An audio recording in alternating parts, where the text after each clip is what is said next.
નમસ્કાર દર્શક મિત્રો, હું છું દિવ્યા. ભારત ટાઈમ્સ ન્યૂઝના ખાસ કાર્યક્રમ ખાસ મુલાકાતમાં આપનું સ્વાગત છે. દર્શક મિત્રો, આજે આપણી સાથે સક્સેસફુલ મોડલ શિવાની રાજપૂત છે. ચાલો સીધી જ વાત એમની સાથે કરીએ.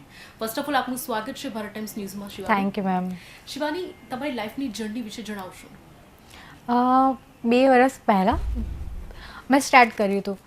જ્યારે મને એક શોપમાં હું જોબ કરતી હતી, ત્યાંથી મને ઓફર આવી એક ભાઈની કે શિવાની આ રીતનું છે તો તું વર્ક કરીશ એમ. તો મેં કીધું ઓકે ચલો કંઈ વાંધો નહીં, સ્ટાર્ટ તો કરી જોઈએ, કેમ કે પહેલેથી કરવું તો હતું જ મારે આ, બટ ચાન્સ નહોતો મળ્યો. તો હવે ફાઇનલી મને ચાન્સ મળ્યો જ છે તો મેં કીધું કરું. બટ જ્યારે મેં ઘરે કીધું તો ઘરવાળાએ મને ના પાડી દીધી કે શિવાની નહીં થાય. તો મેં કીધું ના, મારે કરવું તો છે. તો મેં પછી છુપાઈને કરી લીધું. પછી કંઈ ઓપ્શન નહોતો, કેમ કે મારે કરવું હતું અને હું હતું મને કે શાયદ હું કરી તો લઈશ જ. આમ થોડું કોન્ફિડન્સ તો હોય જ કોઈ વસ્તુ કરતાં પહેલાં કે નહીં કરી લઈશું. તો મેં થોડું કોન્ફિડન્સ બતાવીને કરી નાખ્યું એ કામ. બટ ઘરે બતાવ્યા પછી વધારે મને બોલીઓ પડી. ઘરે મને ફરી ના પાડી દીધી કે શિવાની તાર નથી કરવી. અને એમાંથી જ મને ઘણી બધી ઓફર આવી ગઈ. એમાંથી મને બીજા 10 સોંગની ઓફર આવી ગઈ હતી કે અમે તારી સાથે બેક ટુ બેક સોંગ કરવા રેડી છું અગર તું હા પાડે તો. અને એ ટાઈમે મારે કરવું હતું આ, કેમ કે હવે એક સોંગમાંથી મને ઘણી ઓફર મળી ગઈ તો પછી વાય નોટ. તો પછી મેં કર્યું સ્ટાર્ટ. પછી મેં 2-3 સોંગ છુપાઈને જ કરી નાખ્યા કે ભલે નથી કરવા જતા તો હું કરી જ નાખું. શાયદ સારું એવું થઈ જાય તો હું ઘરે બતાવી શકું કે ભાઈ હું કરું છું વર્ક કમ્પ્લીટ. તો મને એમ અપ્રિશિએટ કરો કે શિવાની તું કર, અમે છે તારી સાથે. પછી 2-3 સોંગ કર્યા પછી ઘરે ના ફરી પાડી.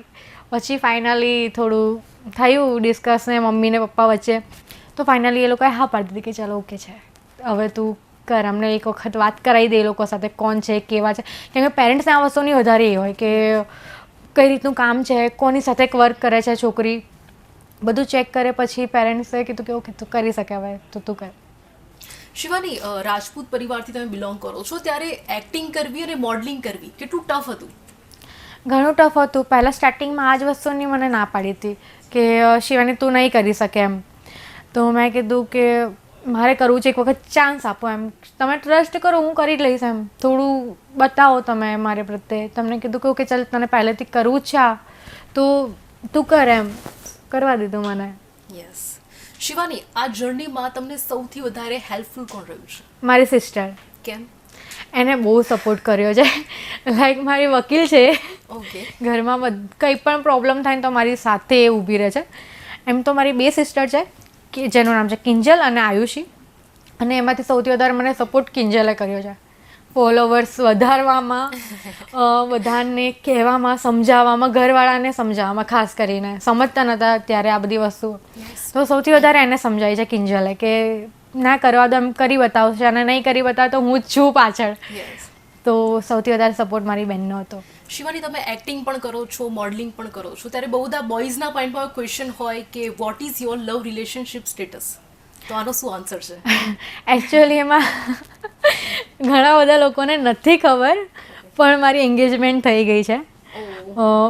Bed news boy. Ankit Prajapati નામ છે અને એમની સાથે મારી એન્ગેજમેન્ટ થઈ ગઈ છે અને 1 year so lucky. Yeah you are so lucky. 1 year complete થઈ ગયું છે એન્ગેજમેન્ટ અને 4 યરથી અમે રિલેશનમાં હતા. મારે લવ વિથ અરેન્જ મેરેજ થશે હવે. વાવ, નાઇસ. શિવાની, કોઈ એવો સમય ખરા, કોઈક એવો સમય કે જ્યાં થયું કે યાર હવે એક્ટિંગ નથી કરવી, આ મોડલિંગ નથી કરવી, હવે યાર આ નહીં થાય મારાથી, એવો કોઈ એવો સમય ખરો કે જેવું ફીલ થયું હોય? ના, હજી મને એવું થાય છે કે હજી મેં હમણાં તો સ્ટાર્ટ કર્યું છે, હજી અત્યારે પાછળ નથી હટવું. હજી તો હવે કરીશ હજી આગળ. યસ. મોડલિંગ અને એક્ટિંગ કરવી એ ઇઝી નથી. ઓકે, ત્યારે કોઈ એક એવી મેમરી જે તમને અત્યાર સુધી યાદ રહી ગઈ હોય, જે શેર કરવા માંગતા હોય? મેમરીમાં તો બહુ ઓછી મેમરીઝ છે મારી પાસે. મને ખાલી મારા પેરેન્ટ્સે ના પાડી અને મેં છુપાઈને કર્યું ને એ જ મારી પાસે મેમરીઝ છે. બાકી તો કોઈ મેમરીઝ નથી. અને બધા સોંગ મારા કમ્પ્લીટલી સારા ગયા છે. કોઈ મારી સાથે મિસબિહેવ નથી કર્યું, એટલે મને વધારે સારું લાગે છે. તો મને એવું થાય છે કે હું વધારે વર્ક કરું. બાકી મિસબિહેવ થઈ જાય તો વ્યક્તિ પાછા ખસી જાય કે ના હવે વર્ક નથી કરવું મારા ફિલ્ડમાં.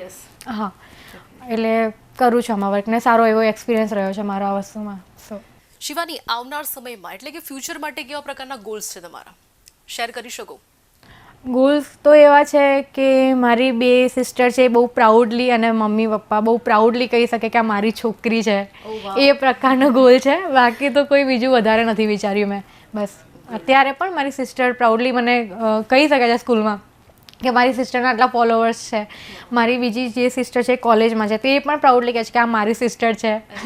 એટલે બસ એવું રીતનું જોઈએ છે કે એ લોકો વધારે પ્રાઉડ કરે મારી પર. તમે બહુ જ મહેનત કરી છે. અને શિવાની, આવનાર સમયમાં યા પછી આજની યુવા પેઢીને યા પછી ગર્લ્સને તમે એક અમારા માધ્યમથી કોઈ મેસેજ આપવા માંગતા હોય? હા, જે આજકાલ સોશિયલ મીડિયા પર વર્ક કરીને જે લોકો સુસાઇડ કરે છે ને, હું એની પર વાત કરવા માંગુ છું કે સુસાઇડ કરવા જેવી કોઈ વસ્તુ જ નથી. નેચરલી રહો, મજા આવશે એમાં. તમે વધારે બનવા જાઓ છો ને કે ભાઈ અમે હાઈ ફાઈ ને આ રીતનું, તો તમે એ લાઈફમાં એટલા ઘૂસી જાઓ છો કે તમે પોતાની લાઈફ જ ખોઈ નાખો છો. તો એ રીતે નેચરલી રહો તો વધારે મજા આવશે. તો તમે સુસાઇડના વિચારો જ નહીં. અને પેરેન્ટ્સથી જેમ બને એમ વધારે એટેચ રહો. Good message. યસ. અને મારું અત્યાર સુધીમાં કહું, મારી એક જ ફ્રેન્ડ છે અવની, ઓકે.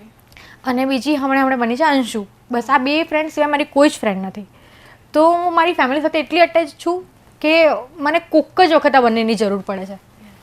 કોઈ એવી પ્રોબ્લેમ એવી હશે કે જે હું શેર કરતી હોઈશ, બાકી બધી પ્રોબ્લેમ હું ઘરમાં શેર કરું છું, જેનું સોલ્યુશન આવી જાય છે. તો આપણે જરૂર નથી હોતી કે સુસાઇડ કરી લઈએ. પેરેન્ટ્સને કહો, સોલ્યુશન ત્યાંથી તમને મળી જવાનું છે. સુસાઇડ કરવાનો વારો જ નહીં આવે. Yeah, definitely. Nice. Nice to meet you, Shivani. તો દર્શક મિત્રો, આજે આપણે વાત કરી શિવાની રાજપૂત સાથે. નવા ગેસ્ટ સાથે ફરી મળીશું. ત્યાં સુધી જોતા રહો ભારત ટાઈમ્સ ન્યૂઝ. નમસ્કાર.